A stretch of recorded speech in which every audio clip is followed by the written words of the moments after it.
নমস্কার। আজকে আবার আরেকটা অনুপ্রেরণামূলক গল্প নিয়ে আপনাদের সামনে উপস্থিত হয়েছি। আশা করছি আমার এই অনুপ্রেরণামূলক গল্পের যে সিরিজটা আপনাদের সকলের ভালো লাগছে। আজকে শুরু করি সেই গল্প, নরক আর স্বর্গ। যেখানে একই ফেসিলিটি, অথচ নরকের লোক হাহাকার করছে আর স্বর্গের লোক সুখে শান্তিতে বসবাস করছে। কেন এবং কিভাবে? ভগবান বিষ্ণুর একজন পরম ভক্ত ছিলেন একজন বৃদ্ধা মহিলা। তিনি যখন মারা যান, মারা যাওয়ার পর যথারীতি তাকে নিতে আসা হয়। নিতে যে আসেন আর কি যমদূত, বলে যে মা জননী, তোমার তো অনেক পুণ্য, সারা জীবন তুমি সারা জীবন ভগবান বিষ্ণুর পুজো করেছো, তোমার স্বর্গেই তোমার অবস্থান করার জন্য তোমার টিকিট স্বর্গে, তুমি স্বর্গেই থাকবে আর কি। তো বৃদ্ধা খুবই কৌতূহলী মানুষ এবং তিনি ভাবলেন ভগবান বিষ্ণুর আশীর্বাদে আমি যখন স্বর্গেই আমার বসবাসের স্থান, তাহলে যাওয়ার আগে একটু নরকটা দর্শন করেই যাই। আমাদের মানুষদের যেরকম ব্যাপার স্যাপার হয় আর কি। তো বললেন, উনি ইচ্ছা প্রকাশ করলেন যে আমি একটু আহ নরকটা যাওয়ার সময় একবার দেখে যাই, তারপরে তো আর আসা হবে না ওখানে, একবার একটু ভিজিট করে যাই। গিয়ে দেখছেন যে কোনো সব কিছু আছে, টাকা পয়সা, ধন দৌলত, খাবার দাবার, ভোগ বিলাস, এমন কিছু নেই নরকে অ্যাভেলেবেল না, ইচ অ্যান্ড এভরিথিং। কিন্তু কেউ কিছু খাচ্ছে না, কেউ কিছু নিচ্ছে না, শুধু কেঁদে যাচ্ছে। কেউ শরীরের কষ্টে কাঁদছে, কেউ মনের কষ্টে কাঁদছে, কেউ কিছুই করছে না, শুধু হা হুতাশ করছে। নেই নেই করে তাদের মাথা পাগল, অথচ তাদের চোখের সামনে সব আছে, এমন কিছু নেই। বৃদ্ধা কিছুই দেখতে পাচ্ছেন না যে নেই, বলছে এরা কেন তাও এরকম হাহাকার করছে। যাই হোক, তখন বললেন তো এবার তো ওনার টাইম ওখানে হয়ে গেছে, এবার যেতে হবে ওনাকে স্বর্গে। তো স্বর্গে উনি গেলেন, গিয়ে দেখছেন যে স্বর্গে যা যা আছে সব কিছু নরকে আছে, সমস্ত ফেসিলিটি, খাওয়া দাওয়া, গাছপালা, ভোগ বিলাস। কিন্তু ওখানকার মানুষেরা সব জিনিস, কেউ সুন্দর করে আর খাবার দাবার তৈরি করছে, কেউ সুন্দর করে জীবনযাপন করছে, কেউ গাছপালা দেখাশুনো করছে, যে যেভাবে পারছে কিছু না কিছু কাজ করছে এবং তার সাথে ভগবানের নামও করছে। এবং একটা খুব সুন্দর সুস্থ জীবনাবলী প্রত্যেকটা স্বর্গবাসীর।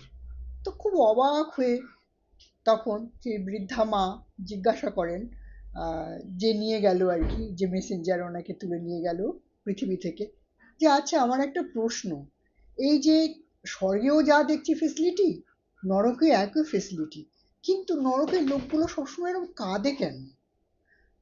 সব কিছু আছে, খাবার আছে কেউ খেতে পারে না, ভোগ বিলাসের জিনিস আছে ভোগ বিলাস করতে পারছে না, হ্যাঁ, সর্বক্ষণ সবাই হা হুতাশ কেন?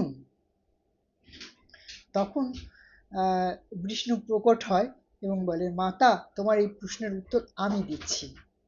বলছে দুটো জায়গায় একই ফেসিলিটি, কিন্তু কর্মদোষে এই মানুষগুলো যারা নরকে বসবাস করে তারা কেউ কর্ম করবে না, অলস, সব সময় কুচিন্তায় কুবুদ্ধিতে মগ্ন। তাদের খাওয়া পড়া থাকা যাই ফেসিলিটি দাও না কেন, কোনো কিছুতেই তাদের সুখ নেই।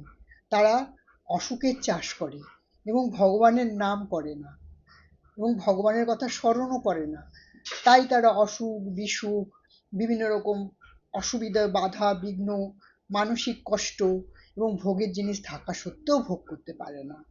কিন্তু যারা স্বর্গে রয়েছে তারা প্রত্যেকটা দিন তাদের আচার আচরণ, বাক সংযম, তাদের প্রত্যেকটা মানুষকে শ্রদ্ধা করে আসা এবং যা যা সুকর্ম তারা করে এসছেন, একটা সঠিক জীবনযাপন করে এসছে। তাই স্বর্গের ফেসিলিটি এবং নরকের ফেসিলিটি এক হওয়া সত্ত্বেও সেই ফেসিলিটিগুলো নরকের লোক, যারা নরকে গিয়ে মানে নরকে পৌঁছেছে, তারা সেইগুলো আর ভোগ করতে পারে না। তো আমরা এটা দিয়ে কি শিক্ষা পেলাম? আমরা এই শিক্ষা পেলাম আমাদের জীবনে স্বর্গ বা নরক বলে আলাদা কিছু নেই। আমাদের জীবনে যে জিনিসগুলো আছে সেগুলো সুন্দর সুস্থ মানসিকতায়, সুস্থ মস্তিষ্কে, মানুষের প্রতি শ্রদ্ধা রেখে, মানুষের প্রতি বিশ্বাস রেখে এবং যারা আমাদের আশেপাশে জীব জগতে যে সব প্রাণীরা বিদ্যমান তাদের সাথে ক্রুয়েলিটি না করে, মানে নিষ্ঠুরতা না করে, তাদের দেখাশোনা করা এবং আশপাশি আপনজন বা অপরজন, পরিচিত অপরিচিত সবার সাথে নিজের সুখ ভোগ, নিজের ভালো চিন্তা সব ভাগ করে নেওয়া। তবেই আমাদের সেই ফেসিলিটিগুলো অ্যাক্টিভ হবে এবং সেই ফেসিলিটিগুলো আমরা পেতে পারবো, যেগুলোতে আমাদের মনে কোনো দুঃখ থাকবে না, আমাদের শরীরে কোনো অসুখ থাকবে না, আমাদের মস্তিষ্কে কোনো জিনিস বাসা বাঁধবে না। আমরা এটাই শিখলাম যে ফেসিলিটি এক হওয়া সত্ত্বেও মানসিকতা এবং মননের জন্য আমরা সেই ফেসিলিটিগুলো সঠিকভাবে উপলব্ধ করে জীবনে প্রয়োগ করতে পারি না।